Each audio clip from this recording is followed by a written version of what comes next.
To win tough football games, you got to do tough things. My number one key to victory for Texas A&M against the Longhorns, can you hold Quinn Ewers under 200 passing yards?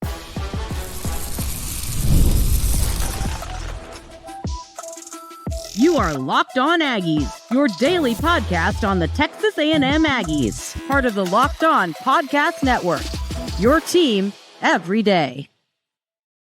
Welcome on into Locked On Aggies. I'm your host, Andrew Stefaniak. Thanks for making Locked On Aggies your first listen every single day.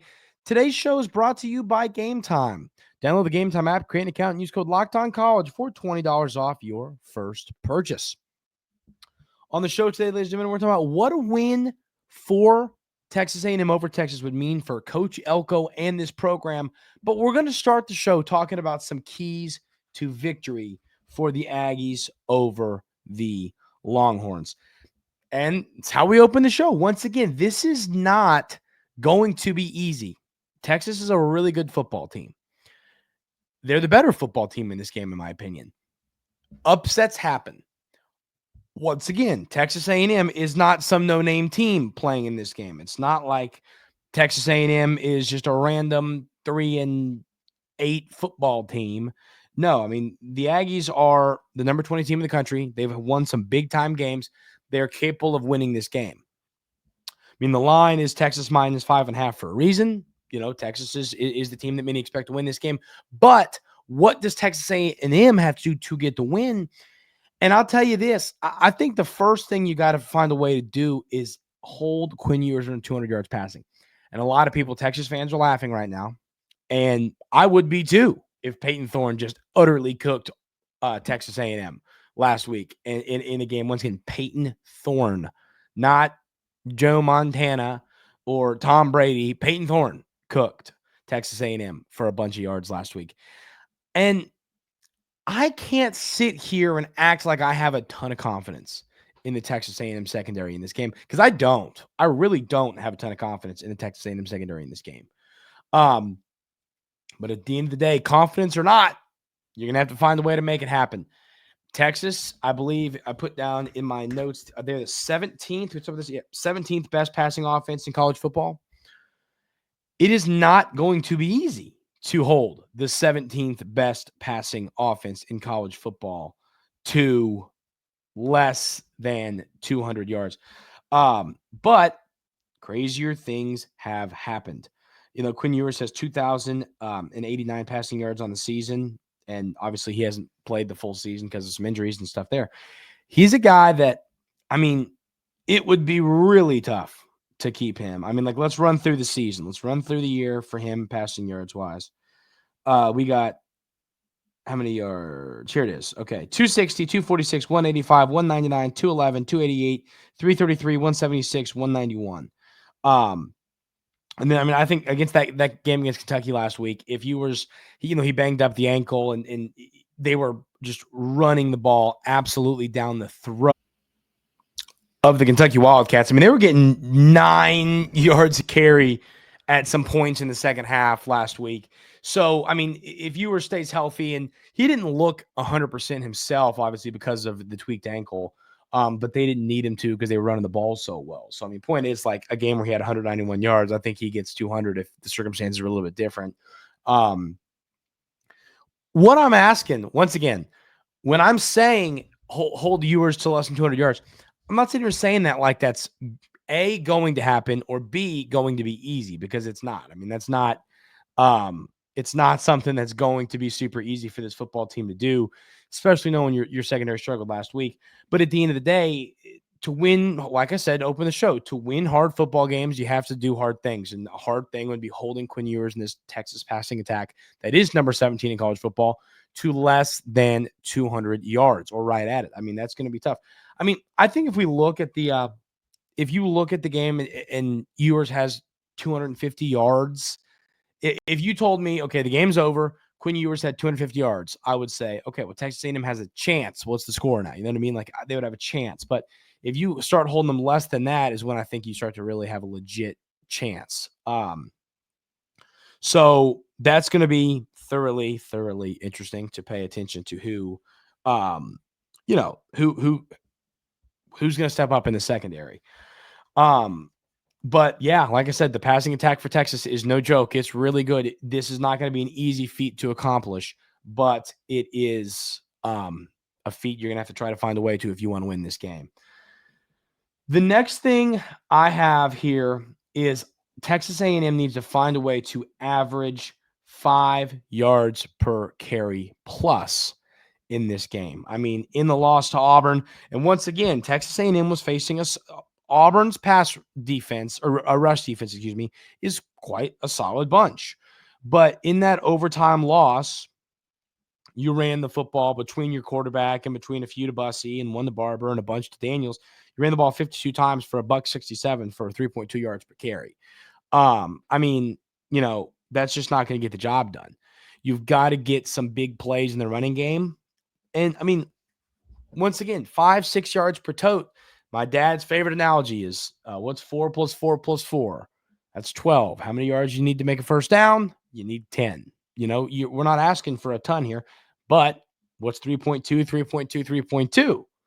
That's 9.6, which is not a first down. You get what I'm saying is, I mean, we're not asking for a lot. We're looking for this team to just get a little bit more going on the ground. Amari Daniels has to play better than he did against Auburn. A long carry of 9 yards, 27 carries for 90 yards. I mean, that's just not going to get the job done. It's just not. The Aggies have got to find a way to get Daniels going. And I mean, we're going to talk a little bit about the offensive line here in a minute, so it's not just him. But I mean, that's part of it. You're going to have to find a way to get the ball going on the ground. And whether that's trying some different concepts or that's trying to move the ball in different ways or trying to, do we want to get outside? Do we want to go between the tackles? Finding out how you want to attack this Texas defense is going to be a key. And once again, this is a Texas defense that is second in college football against the pass and 13th against the run. It's no joke. They're really good against the run. Auburn was 12. They dropped last week because of the yards A&M put up, but honestly, they shouldn't drop because once again, this was the yards per carry. It was great, but that's just kind of the number of it. Point being, Texas is good against the run, just like Auburn was. It's not, but they're good against the pass too. Nothing's going to be given to Texas A&M in this game. They're going to have to find a way to take some stuff. And that's why my next thing here is offensive line play. I mean, yes, Amari Daniels could have played better. Were there some holes he maybe could have cut a different way and gotten some more yards? Sure. You could play that game all day long. But at the end of the day, I kind of look at this and I say, I think that Texas A&M, the offensive line, has been a group that has really surprised us this year. They've played better than we would have hoped and dreamed, in my opinion. But at the end of the day, they have got to find a way to start to create holes for this running game. If they aren't creating holes for this running game, it's not going to be an easy game for the Aggies to win. It's just not. So that is something I'm paying attention to. You really want to see Texas A&M's offensive line play well in both facets of the game. You want to see him protect Marcel Reed. You want to see him create space for Daniels, Reed, Bussey, Smith, whoever's running the football. You want to see them creating some space.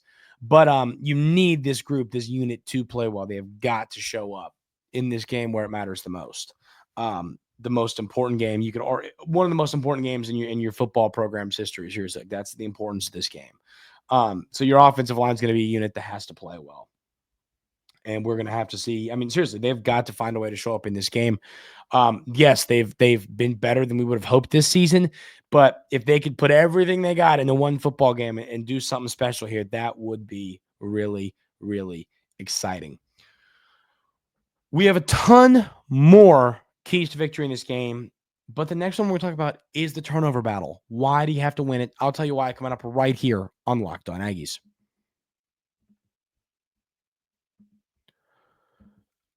But first, I want to tell you about our friends over at Game Time. Game Time is the best place to go get tickets for whatever you want to get them for. A ball game. Me and my buddies were down in Austin, ironically, a few weekends ago, and we got tickets to the Kentucky game. I was visiting some buddies. And where did we get them? Game Time. The best place to get all tickets to anything, too. It doesn't have to be a football game. It could be football. It could be any sporting event. It could be a concert, could be to go see a comedian, could be theater, whatever you want a ticket to go buy, Game Time is the best place to buy it. I love the features when it comes to seeing where you're sitting on the field, what is it, or where you're sitting on in your venue for whatever event you're at. It's easy to use, easy to find the best spot for you. I love the Game Time app. Take the guesswork out of buying tickets with Game Time picks. Download the Game Time app, create an account, and use code LOCKEDONCollege for $20 off your first purchase. Terms apply. Again, create an account, redeem code LOCKEDONCOLLEGE for $20 off. Download Game Time today. What time is it? Game time.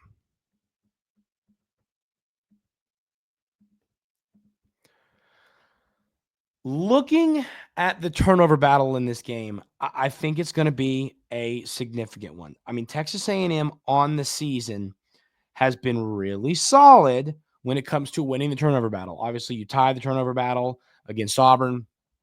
But at the end of the day, you have to find a way to win this one. This feels to me like the type of football game where you're going to need the big play, whether it's on special teams, whether it's a turnover, whether it's an 80-yard touchdown run, whether it's a kick return or a punt return. You're going to need a big play or two to win this game. And turning over Quinn Ewers in this Texas offense could be a great way to get that big play, that big spark play. So looking at, on the season, Texas has thrown 8 total receptions. That's 6 for Ewers, 2 for Manning. They've done a solid job of taking care of the ball through the air. But so is Texas A&M for the most part. On the year, you've thrown 8 total interceptions. 5 of them were Wiggins. Marcel Reed's been your guy now a majority of the season. He's only thrown 3 interceptions. I think Texas A&M does a pretty darn good job at taking care of the football. Obviously, Reed had a kind of an ugly interception against Auburn, one he would definitely like back. His interceptions, for the most part, have kind of been ones where you go, don't love that. But once again, he's done a solid job. 12 touchdowns through the air. He also has 6 touchdowns on the ground. So basically 18 touchdowns, 3 interceptions. You'll take that all day long. So need to see the Aggies win the turnover battle in this game. That means, hey, punch the ball out. If they're running it, if you got it high and tight, 2 hands, take care of the football. Don't put it on the ground. Make smart reads. If you're Marcel Reed, find guys downfield, throw into open windows. Don't take a ton of chances. Because on the flip side, if you turn the ball over a lot and you do end up losing the turnover battle, it's going to get harder and harder to win a football game that it already isn't going to be easy to win in the first place. So you've got to find a way to take care of the rock in this one. I think that another important one here is I'd love to see a receiver get over 100 yards. I would love to see, and whether it's Noah Thomas, it's Jabri Barber, whoever it is, maybe it's the young guy in Bussy, but I think Noah Thomas is the guy that probably gives you the best chance. And once again, people are saying, "Oh, Andrew, you're crazy. Texas is one of the best pass defenses in college football." They are. There's no question. But once again, we're talking about keys to winning this game. If Texas A&M is going to find a way to win this game, they have to do some of or all of these things. And Texas A&M is not going to be able to win this game 100% on the ground. They're just not. I think it'd be really great if they could start to get a receiver more involved. It's not going to be easy to do, knowing how good this secondary is. You have some of the best players in college football in the secondary for Texas. You've got to find a way to, despite that, get a receiver to have a good game. And once again, heck, if you have Barber go for 70 and Thomas go for 90 and Walker go for 57, you could – I don't care how you do it. So I'd love to have a receiver go for 100, but at the end of the day, I just need some receivers to have a solid showing. Noah Thomas is, I still think that he's your guy. There was points in the season. There's been different points in the season where we thought it was Barber. We thought it was Cyrus Allen. I just think we need to settle in and realize no matter what, yes, Barber's going to have a good game here and there, but Noah Thomas is the guy that you need to be the best player on your team. He's got 31 receptions for 514 yards and 6 touchdowns on the season. He had a big game in the loss against Auburn, 5 catches for $124 and 2 touchdowns. You'd love to see him have another big game in this matchup. If he could go for 100 yards, it would go a long way to helping the Aggies win this game. The next thing I have here is, and this is one I have often, but I talk about it being more important in road games and big time home games. Obviously, this is something which is win the first quarter. Obviously, you never want to lose the first quarter, but I think there's some games where it's more important even than there's some games you see it's a stalemate, 7-7, 0-0. Some games where a team dominates. You want to dominate. You want to punch this team in the mouth. You got punched in the mouth against Auburn. You got punched maybe twice in the mouth against Auburn. It was a 1-2 combo. You found a way to get back in that game. But I mean, think how different that game is if the Aggies play better. Honestly, first half against Auburn. I mean, you win that game if you play better first half. They showed up in the second half. So to me, I think you've got to win this first quarter. I don't care how you do it, whether it's 7-0, 7-3, 10-3, 10-0, heck, 14-0 would be great. Find a way to win this first quarter. I think punch Texas in the mouth. If there's any complaints on Quinn Ewers, I would say it's that he's at times, he has the deer in headlights here and there. I mean, I think you saw it against Georgia. You'd love to have this be a game where he gets the deer in the headlights. And I think if you get a big lead on the Longhorns early, that's a great way to make that kind of happen. The next thing I have here is let's get Terry Bussey involved. I mean, I think Terry Bussey did a lot well in the Auburn game. He carried the football 3 times for 8 yards. He had a 5-yard run. I didn't hate the idea of maybe trying to get Terry Bussey some more carries. Seriously, I mean, I think he looked okay back there. He looked comfortable. He knew what he was doing. He also had 3 catches for 29 yards. He's getting involved. So that's 6 offensive touchdowns, 3 as a back, 3 as a receiver. You know who he is as a punt returner and a kick returner and all that. But I do think at the end of the day, it would be huge if Bussey could get involved. He is the most dynamic player you have on this football team. Getting the football in his hands in space is bad news for the other team. If you can find ways to do that early and often against the Longhorns, I think it'd be helpful. I mean, I would love to see Terry Bussey bust a play in this game, whether it's as a receiver, whether it's as a rusher. I would love to see Terry Bussey, bust a long play in this game because we know that he's capable of doing it. I mean, we've seen him with a 65-yard touchdown run against McNeese. I mean, we know that he's capable of making big plays happen. So find a way to do that in this game. Find a way to get him an opportunity to create a big play. That would go a long way for this football team. I would love to see 5 or more plays of 20-plus yards on offense. I think if you could find a way to get some explosive plays, that would be massive. I mean, in the Auburn game, you had an explosive play to Noah Thomas. You had an explosive play to Jabri Barber. You've had a couple explosive plays. You didn't have any explosive plays in the running game. Your longest run of the game was a 15-yard carry by Marcel Reed. Would love to see more explosive plays in both ways, running and passing. Like I said, you had a couple in the passing game, but you did not have any in the rushing attack. Love to see 2 or 3 carries for 20-plus yards and 2 or 3 catches for 20-plus yards. That would go a long way. A game where you're going to need points, you're going to need offense, some explosive plays would go a long way to helping the Aggies find a way to get this massive win that would send them into the SEC championship game.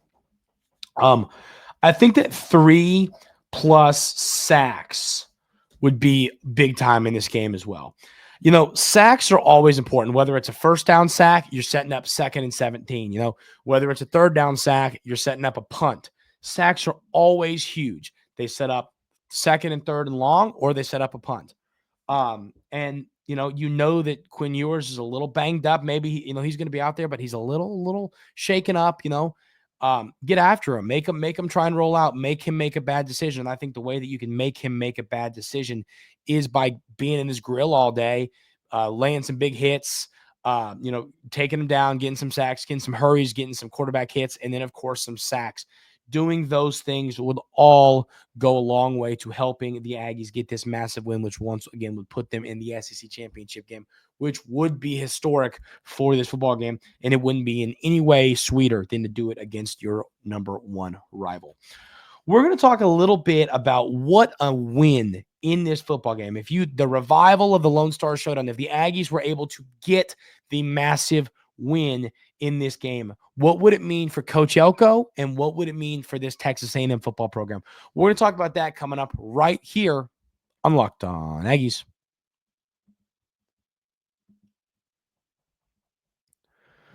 First, I want to tell you about our friends over at FanDuel. Get ready to tackle the NFL action with FanDuel, America's #1 sportsbook, because right now new customers can bet $5, get $150 in bonus bets if you win. The FanDuel Sportsbook app gives you everything you need to place live bets on NFL all in one place. So when you get a hunch in the middle of the game, you can check out the latest stats, view live play-by-play, and so much more on the same place where you place your bets. Just visit FanDuel.com to join today. You got a fun football game today. Won some money on FanDuel on Thanksgiving. Got a fun football game today between the Chiefs and Raiders. Some opportunities to win some money on FanDuel today. Once again, you'll get started with $150 in bonus bets if you win your first $5 bet. That's FanDuel.com. Never waste a hunch and make every moment more with FanDuel, an official sports betting partner of the NFL and, of course, the Locked On Podcast Network. Looking at this football game, Texas A&M has an incredible opportunity in this game. If they find a way to take down Texas, if they find a way to beat their #1 rival, it would go a long way for this team. It would go a long way for this coaching staff, and it would go a long way for this program. I mean, not only would you be putting yourself in the SEC championship, which once again would be historic for this team, but you would be doing it against your #1 rival. You hate them. They hate us. It's been very clear from fans, which is hilarious. It's part of it. I love it. I love it. Bring on the hate, Texas fans. Give me more of it. But, that's what it would mean for this program, finding a way to take down a team in Texas that is one of the best teams in college football and your #1 rival. And it's not just about the SEC championship game. It's not just about this season. Texas produces some of, if not the best high school football talent. I mean, California, Texas, and Florida are the three best states by a mile. Obviously, Georgia produces some. Alabama produces some. There's multiple states, but, at the end of the day, California, Georgia, and Florida are the big dogs where all the great players come from. You are competing every single year with Texas for top recruits. We see it every single year. You are competing with some of with the Longhorns for some of the best players in college football. So this isn't just a battle to win bragging rights and win, obviously, the Lone Star Showdown and to make an SEC championship game. All of those things are important to this program and important to this team and this coaching staff. But to me, I think you could argue, if you want to find a way to sustain some long-term success, the best way to do that is to find a way to win on the recruiting trail if you win this game. And that's what I'm saying. That is the important way and the importance of this game to me. It is incredibly important in this game. So you need to see the Aggies find a way to get this win. I just think it would be program changing. I think it would be incredible for the brand. I think it'd be incredible for the players and the staff. Texas A&M needs to find a way to bring this game home and bring this rivalry back with a boom. And while doing that, setting yourself up for a chance to beat Georgia and go to the college football playoff. There is so much special stuff still on the table for this team, and it's very, very exciting. That is going to do it for this week here at Locked On Aggies. Thank you all so much for being here every single day. I really appreciate everybody. Hey, I hope everyone had a really great Thanksgiving. Really thankful for all you listeners here at Locked On Aggies. Love getting to do the show every day, and you all are a big reason why. So very thankful for y'all. Hope everyone had a great time with family, enjoyed some football. Hopefully maybe everyone's saving some money on Black Friday today. Big game tomorrow, ladies and gentlemen. Big game. We will have a little post-game show coming to you on Sunday morning to kind of break down the happenings of the game and all of that great stuff. Hope everyone has a great rest of their day today, has a great weekend, and we will see y'all for that bonus show on Sunday right here on Locked On Aggies.